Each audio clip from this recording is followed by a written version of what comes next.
magazines on your iPad, especially subscriptions. And there are a lot of publications now that are building subscriptions for the iPad. Things like The New Yorker, Martha Stewart Living, Esquire, GQ, Allure, Vanity Fair, and great newspapers like the New York Times. Now, we've created a new location in the App Store that gathers all of these subscription newspapers and magazines together, so it's easy to find them. And once you've subscribed, we place it in a single location right on your home screen. And we download new issues in the background. So while you're sleeping, if the newspaper comes out, by the time you wake up in the morning, the icon is set to the cover page, and it's ready for you to read. And that is Newsstand. Next up is camera. We know how popular the camera is on the iPhone, and so we're making it even better. The first thing we want to do is make it really easy to quickly get to the camera and take a photo. So now if you double-click on the Home button, this new button appears, the Camera button. And if you tap on that, you're taken directly and immediately to the Camera app, and you're ready to take a photo. You don't need to even type in a passcode. You're right there and ready to take it. And you can even optionally use the Volume Up button to take that photo. You can add optional grid lines to line up your photo or use the rule of thirds to compose it. You can pinch to zoom right in the viewfinder.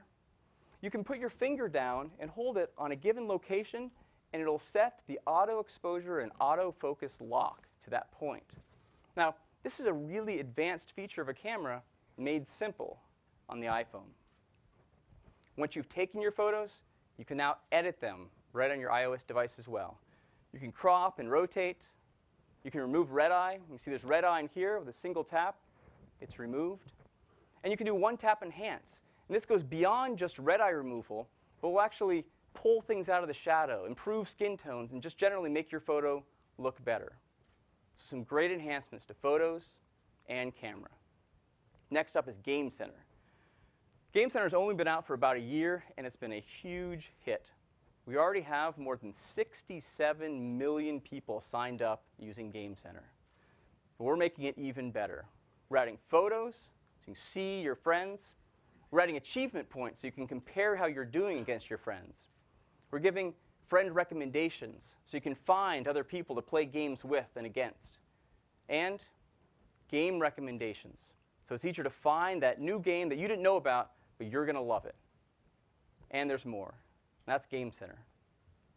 Next up, Safari. Now, I showed you the stats earlier on how popular Safari is. And so we want to make it even better. And we've added a number of things. One is Reader. You see up top, there's this new Reader button. When you tap on that button, we take the story on the web page you're currently on, and we format it perfectly for that device. We get rid of all the extraneous information. We set the font size right. Even if it's a multi-page story, it's all loaded so you can just scroll through it and read it. This works great on the iPad. It's fantastic on the iPhone. Just sets everything nice and easy for you to read the story. Now, if you don't have time to read the story right now, just add it to the reading list. There's another new feature. And you can come back and read it later. And the reading list syncs between your iOS devices. And so you could add it on the iPad, then later go back and read it on your iPhone.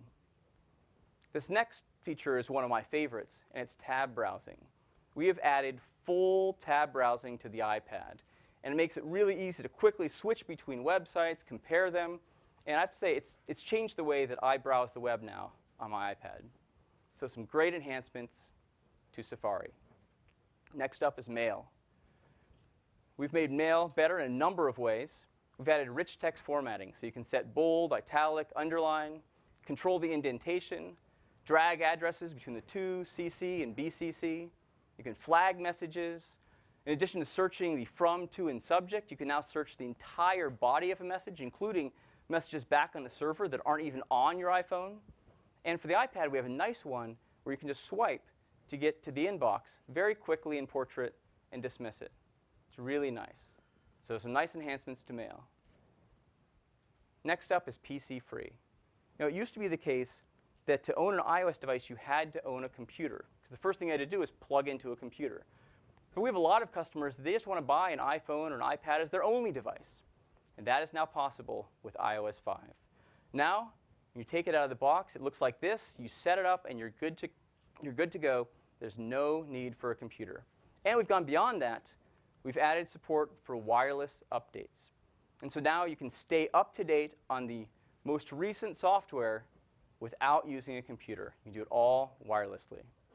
And that is PC free. And again, these are just 10 of the more than 200 new features that come with iOS 5. iOS 5 will support the iPhone 3GS and the iPhone 4, the iPad, the iPad 2, and the 3rd and 4th generation iPod Touch. iOS 5 is a free update and will be available on October 12th next week. And that is iOS 5.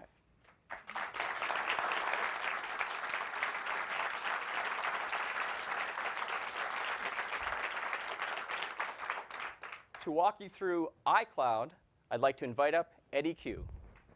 Eddie.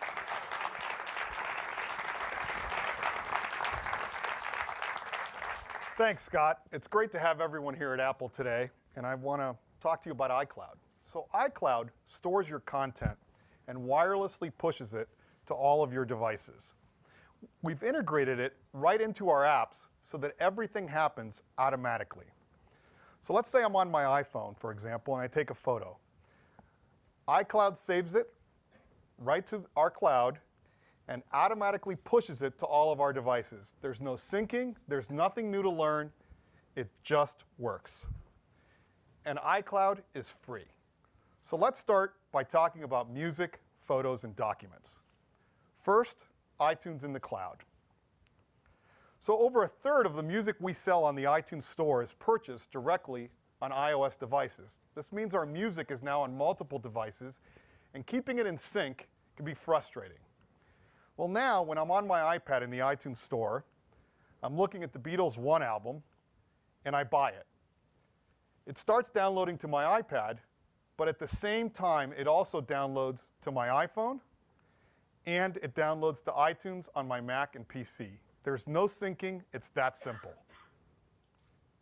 But what if I want to listen to a song on my iPhone that I previously purchased on iTunes, but it's not on this device? Well, I can go to the new purchased area in the iTunes Store, and I can see a list of all of the albums and songs that I previously purchased. And with just a tap of one button, I can download any of them at no additional cost. Now, this works exactly the same way for TV shows. I can see all the TV shows that I previously purchased, all the episodes, and I can watch any of them at no additional cost. I can even watch them right on my Apple TV. And that's iTunes in the cloud. Next, we've done something really remarkable with photos. A lot of us are taking all of our photos on our iPhone. It's always with us. The photos look gorgeous. But these photos are now in your camera roll, and you wish they were on all your devices. Well, with PhotoStream, all I do is take my photo on my iPhone, like I do today, and it's automatically saved to iCloud and pushed to all your devices. Here it is on my iPad. We've built it right into the Photos app in a new album called PhotoStream. So now that photo that I just took on my iPhone, I can see right on my iPad. And it even downloads right to iPhoto on my Mac. And I can see it on Apple TV. And that's PhotoStream. Next, documents in the cloud. So iOS revolutionized the way we manage our documents because we don't have to. Apps manage them for us. Well, documents in the cloud makes this even better. Because now when I create a new document, say on Pages on my iPad, it's automatically saved and stored in iCloud. So when I launch Pages on my iPhone, the document is right there. And I can open it and start editing right where I left off. My documents are updated across my devices. We also have a set of APIs available so that apps can store their documents in the cloud. As a matter of fact, we use those APIs to build documents in the cloud into Pages, Numbers, and Keynote. And all of them are available as a free update on iOS. If you don't have any of them, you can buy them on the App Store for $9.99. And they're available on October 12th.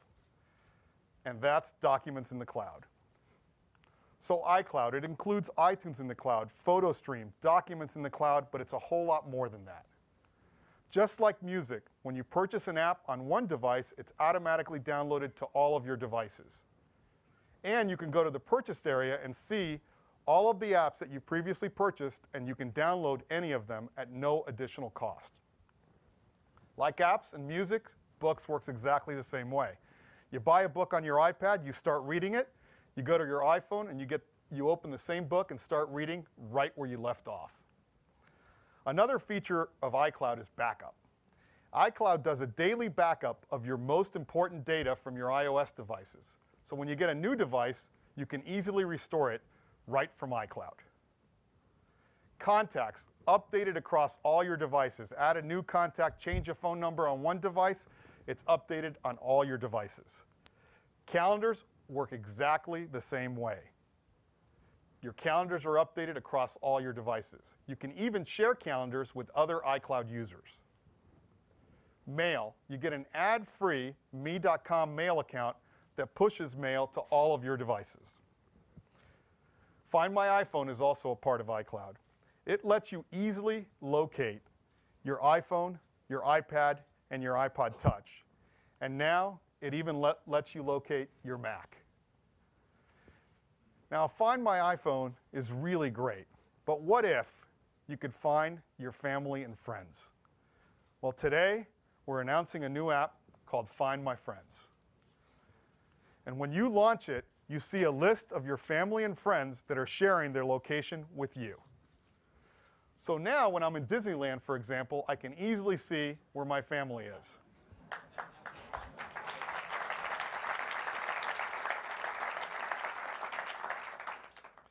I can even see if my son made it to school okay today.